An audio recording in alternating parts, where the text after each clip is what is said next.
penghuni. Alladzi khalaqal mauta wal hayata liyabluwakum ayyukum ahsanu amala. Artinya Allah yang menjadikan mati dan hidup di alam akhirat itu untuk menguji kamu siapa di antara kamu yang lebih baik amalnya.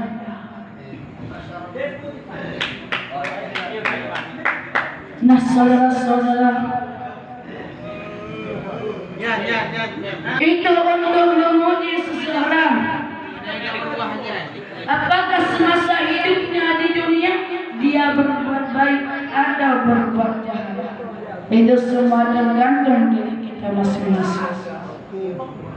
Yang jelas kita harus selalu ingat apapun yang kita kerjakan di dunia